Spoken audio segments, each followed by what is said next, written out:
What's up, everyone? Welcome back to another review, and this time we're taking a look at Scanners, written and directed by David Cronenberg. Scanners tells the story of Daniel Revick, who is a renegade scanner who rages a war against this conglomerate known as Consec. As an answer to this revolt, Consec has dispatched their own scanner by the name of Cameron Vale to try and stop Revick. In this movie, scanners are described as beings who can use telekinetic energy and telekinesis, among other unidentified powers. So yeah, that's the overall gist of the movie Scanners. Now, how did I feel about it? I thought Scanners was pretty good. I thought this was a decent body horror movie. I won't say this is my favorite David Cronenberg movie. Of the two that I saw, The Fly and Videodrome are much better than this. But for what Scanners had to offer, I thought it was decent for what it was. I like the idea and I like the concept, but I think since this movie had its own production trouble, and that David Cronenberg would literally write scenes but the day of filming, you can see how a lot of his ideas did not have a chance to get fleshed out in this movie. Like, the concept is good, but his ideas couldn't be fleshed out since he was on a tight grip and virtually under the gun. But for the movie that we did get, I enjoyed it. I think this movie, one of this movie's positive points is that it does have a decent little cast. I don't think the acting in this movie is all that sensational, with the exception of Ian Michaelside as the character of Revick. But I think the other actors put in a decent and solid job. Like, I think the actor who played Cameron Vale, I thought he was okay in the lead role, though there are times where I think his acting could be very robotic in a lot of areas. And I think the only scene where he truly comes alive to me is in the final 15 minutes when he meets Revick face to face. But up to that point, I thought Vale was okay as a character. I like the idea of him being a scanner who doesn't really understand his powers. I thought that was actually pretty cool. I like how he virtually is kind of sort of taken in by Consec in order to be trained to take on this more rival scanner. Of course, we get to the end of the movie and we get big revelations and a twist. And to me, the twist kind of comes out of nowhere because there was no seeds planted for it. But I'll get to that when I get to my negatives. But yeah, overall, Cameron Vale is decent. He has some decent scenes. There's some decent acting by the actor who plays him. It ain't sensational, but it's not bad either. And then you have this actress who plays another character who works with Vale.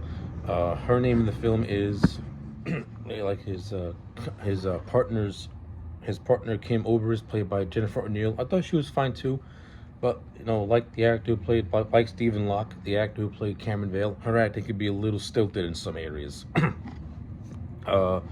The three actors to me that really come to life are really the actor who played Braden Haller. I can't remember what the actor's name is, but he was in The Bride of Chucky. He played a detective. Like, the movie, for the most part, the movie kind of follows him as the lead villain. Even though Revick is the big bad, he's not in the movie as much, which is a flaw, and I'll get to that momentarily. But we follow most of this character named Revick, who was working for named Haller, who was working for Consec, but is actually a renegade, but is actually a turncoat and works for Revick instead, more or less like a double agent. I thought he was fine. Like I said, for a good chunk of this movie has him more or less as the central villain, and he's okay. I thought the actor did a good job. I thought the actor Lawrence Dane did a decent job at playing the character of Haller. But like I said, I would prefer Michael Ironside be more of a prevalent villain than Haller was, because Haller, he's more or less like the right-hand man to Revick, and he eats up more screen time than Michael Ironside, which is a shame. And you also have the actor who played Dr. Paul Ruth, who more or less is the one who kind of is like a guide to Vale, teaching him how to use his scanner-like powers, and he's also decent in the movie as well. Of course, his character is more essential when you get to the ending of this movie when I talk about the twist. But as a character, he was fine. I kind of like the protege-mentor relationship he kind of sort of has with the Vale character. But even Paul Ruth, he's not the world's most likable person, because he has his own ulterior methods as well. So he's got that gray area. And the rest of the supporting cast is fine too. Now, we get to what I think is the best part of this movie, which is Michael Ironside as the character of Revok. Michael Ironside, in the scenes that he's in, he steals every single scene he's in. He has a commanding presence, and once you see Ironside on screen, you instantly know, yeah, this man means business, and it's fully stated in the first scene where he pretty much volunteers himself to be scanned by a scanner, with that scanner unknowingly scanning unknowingly scanning someone who is just like him. Revok turns the table on him. He scans the other person to the point where his head explodes in a very iconic scene. This movie is really famous for that scene where Michael Ironside where Revok's character pretty much causes a man's head to explode clean off. That happens in the first 15 minutes, and the movie never really captures that again until you get to the ending, because in between it's mostly just gunplay, and the gunplay isn't bad, but it's also not that interesting for a body horror movie like this. So that's my biggest. That's kind of a negative. But like I said, Michael Ironside's performance is commanding. Once he's on screen, you can feel that presence. His voice is just, Michael Ironside's voice is just so hypnotic in a very like creepy, unsettling sort of way. Especially when he's and him and Cameron are having a conversation at the end of the movie, where Revok pretty much spells everything out for you. So yeah, good stuff by Michael Ironside. Good performance by Michael Ironside. Biggest gripe is that he's not in the movie enough, and that's a shame, because Revok is a much more interesting character than Haller is. And if David Cronenberg's rewrites meant anything, he didn't do a good job at making Revok more of a central player throughout the story. He's more or less talked about, and we know he's the villain from the word go. But again, more scenes with him would have been better. More scenes of him and Cameron would have been even more better, especially when you get to the big twist at the end. So speaking of which, let's get to the negative. The biggest negative of this movie is the twist. And it's revealed that Cameron and Revok are brothers, as they are the sons of Dr. Ruth.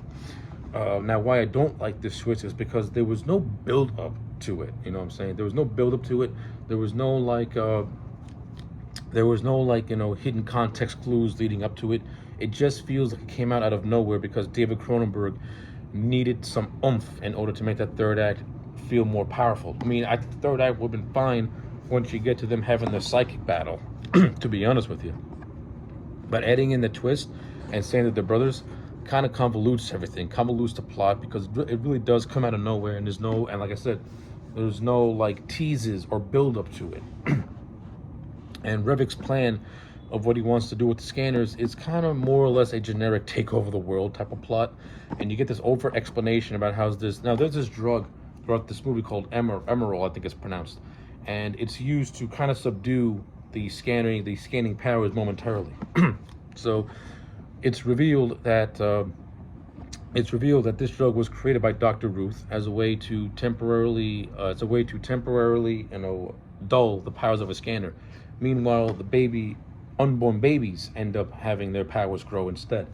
It's very convoluted, it's very over-explained, and it kind of just like, the entire time Revok is saying all this, you're kind of left confused. So like, yeah, the over-explanation of it is really, really just, makes no sense, to be honest with you. And it feels like David Cronenberg was just trying to come up with an explanation for what was just trying to give an explanation and a motivation for why Revok is doing this revolt. I mean, I think it would have been better if the revolt was, Revok did not want to be used for context needs. He wanted to be his own man and do his own things, instead of this whole convoluted nature that David Cronenberg came up with. However, it does lead to a great telekinetic battle in one of the most gnarliest scenes ever, where both Revok and Cameron are virtually fighting telekinetically, and Cameron is just being ripped apart and peeled away by Revok. Like, it's gnarly body horror, to the point where half his face skin rips off and he starts bleeding out, and then he pretty much gets burned. All the while you have Revok, whose eyes are turning white, his veins are popping out. Like, it's gnarly shit. It's good shit, good body horror. But then it's confusingly revealed that Cameron transferred his consciousness into the body of Revok when Kim goes to find him. Yeah. It's nowhere in this movie was it ever explained that scanners can do that sort of thing. So yeah, that was just left my head confused. Yeah, those are basically my thoughts on Scanners. Overall, I thought this was a decent body horror movie. It's not perfect, but it's not bad either. Like, you do get some decent acting with it. The special effects are on point. To me, one of the best scenes in this movie, aside from the third act, is the scene where Cameron virtually scans a computer, and it causes the concept to pretty much implode from within. I think that scene was actually pretty decent. The stuff with Haller, listen, I thought the actor was fine, but I would have made him more secondary villain, because that's what he is, and gave more material to Revik, because he's the more interesting part of this movie. The connection with Cameron and Revik could have worked if there was more build up to it instead of coming out of left field. And it would have made sense since you have the Dr. Ruth character, but I think David Cronenberg just threw an idea out there without fully fleshing it out. So yeah, at the end of the day, I'm going to give Scanners a solid 6.5 out of 10. I do recommend it if you've never seen it, because, it's good. For what it is, it's a good science fiction body horror film, and David Cronenberg took an idea that in lesser hands would have been crap, and he actually made a decent movie that is watchable. And it does have a lot of good ideas, but you can tell that Cronenberg just didn't have time to fully flesh out those ideas. So yeah, 6.5 out of 10 for Scanners. Let me know your thoughts in the comments sections down below. Like the video and subscribe, and I'll check you back next time for more.